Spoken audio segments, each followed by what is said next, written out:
So today, what I wanted to do was work with you guys on el subjuntivo. I titled it the past, the present, and the perfect. And so what I wanted to do was review, of course, the present subjunctive, which is something we already know. The present perfect subjunctive, again, which is something we already know. And then the newest grammar that I wanted to introduce you all is the past subjunctive. Also known, as you guys know, as the imperfect subjunctive or el imperfecto de subjuntivo. What are the steps to conjugate verbs into the present subjunctive? Yep, so we put it in the Joe form. Of course, of the present indicative, and I'll put that on there, the present indicative, right? What's our second step?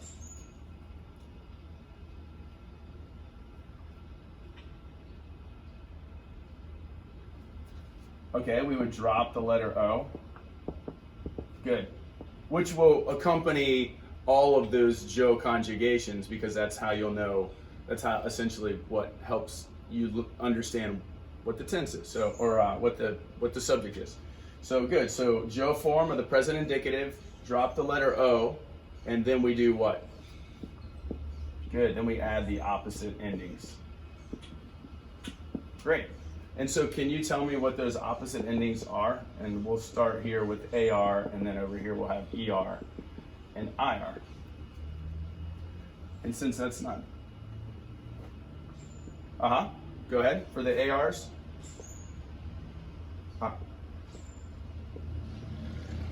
Good.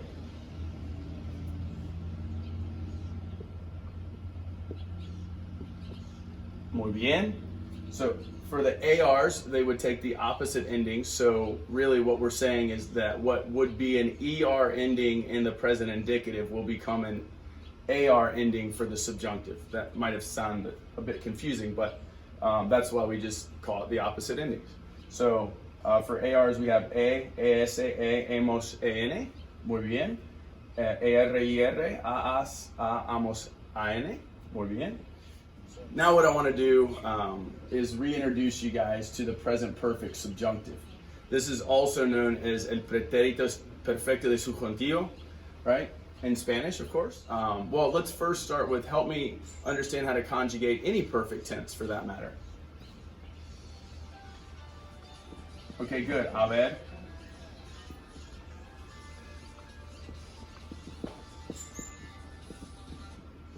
Good, your past participle. So the verb haber, the helping verb haber, plus the past participle.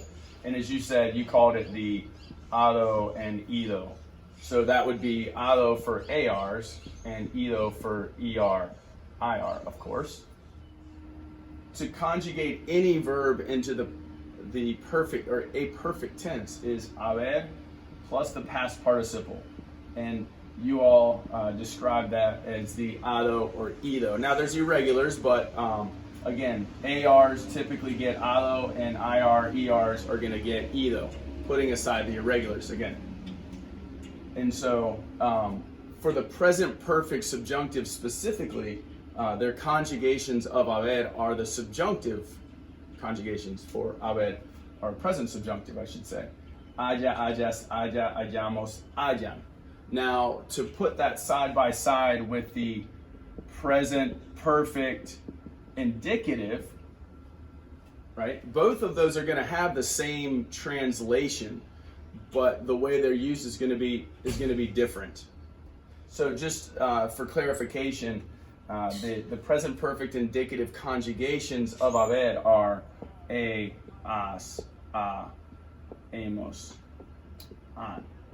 Right. And of course, you would then pair that with your past participle, which, as Cami pointed out up here, are your hados and idos, putting aside the irregulars, of course, like abierto, muerto, things like that, which are irregulars.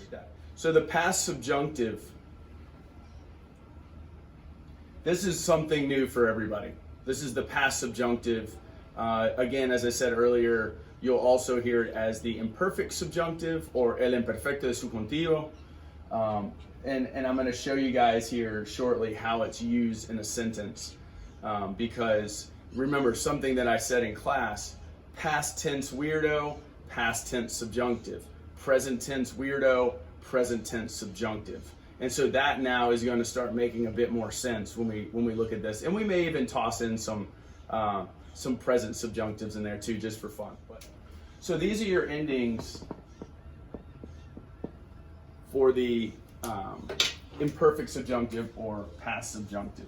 So ra, ras, ra, ramos, ran.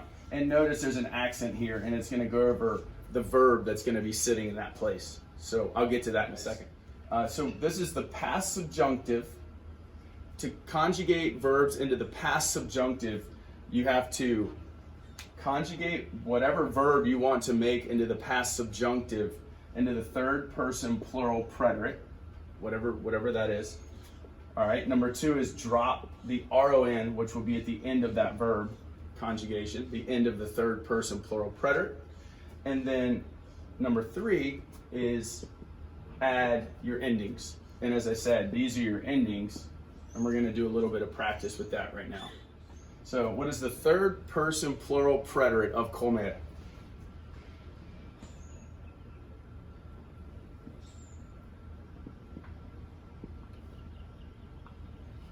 Yep, exactly, comieron. Okay, and so what is our next step? So we have comieron, we drop the ron, so we have that there. We're just waiting to add our imperfect subjunctive endings or past subjunctive ending. I'm just going to write it for the yo form, for example. So it becomes comiera. And then what would to be? Comieras usted. Comiera nosotros. Muy bien, comiéramos. And now you see what that accent was doing there. Waiting for a vowel. And then ustedes is comieran. All right, let's do hablar. Hablar becomes hablara, right? Hablaron, we drop the ron, we add the RA, so hablara. 2, hablaras. Usted hablara, muy bien. Nosotros habláramos. Yeah, exactly. You got it. And then ustedes hablaran. So take note of this. This looks like future tense minus the accent. This looks like preterite tense, but instead of an O, you have an A there. Right, so you can see some similarities, and even with things like this, you know, it's just a slightly different sound from hablaron to hablaran, right? And again, this as well resembles the future tense minus an accent, but it's hablaras, not hablarás. So hablaras. So we had poder. I'll just do poder right here, and we'll do tener right here. So. Okay, so pudieron, we drop the RON, and then what do? So yo would be pudiera, 2, pudieras, usted, pudiera, nosotros,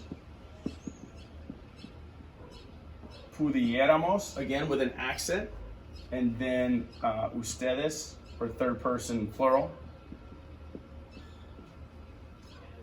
And now let's do tener. And so we've recognized the third person plural preterite as tuvieron.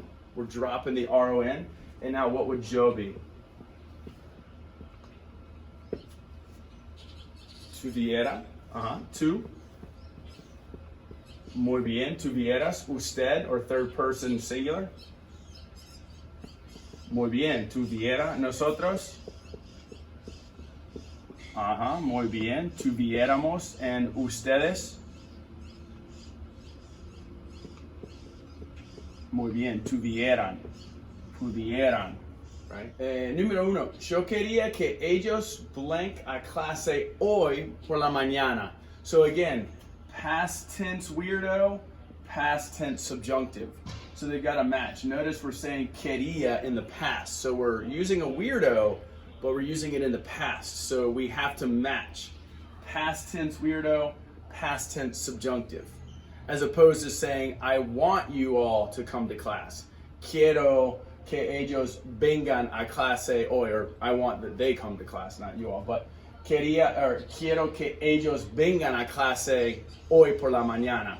That's me doing that in the present tense. So now in the past tense weirdo, this needs to be past tense subjunctive.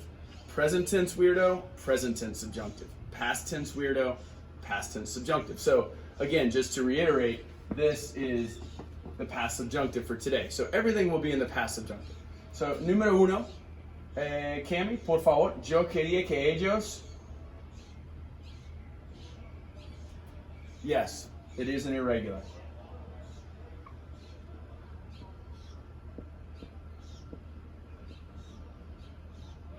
Vinieran. And you said vinieron, which was good because that's the third person plural preterite of venir. Drop the RON, add the appropriate conjugation.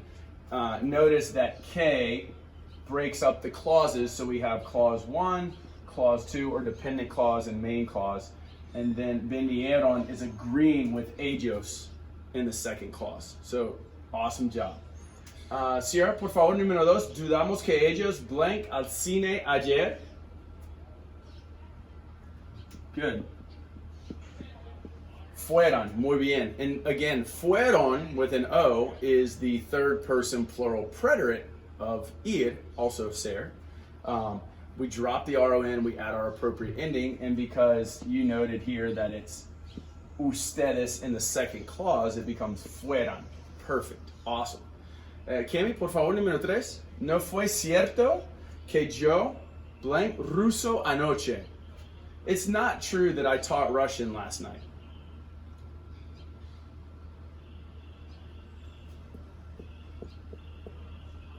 Enseñara, muy bien. Enseñara, right? Because we have enseñaron, we drop the RON, we add our appropriate ending, and as you can see here, we have yo. Now, just out of curiosity, what weirdo would this fall under? What weirdo category? Good. And what gave that away? So we have doubt, disbelief, denial. So what is it that told you that there's doubt? No fue cierto. Absolutely. And Sierra, number 2, what weirdo category would this dudamos fall under?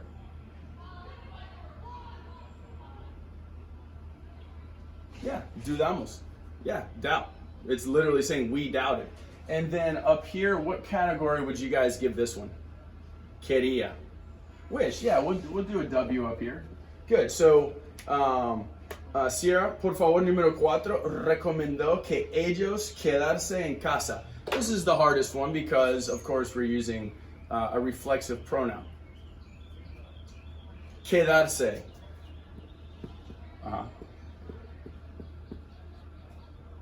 Okay, good.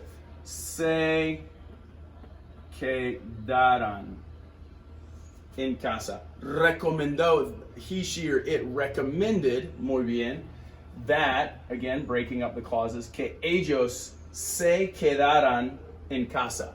You recognize that it was quedaron, you dropped the RON, you added the opposite ending. Perfect.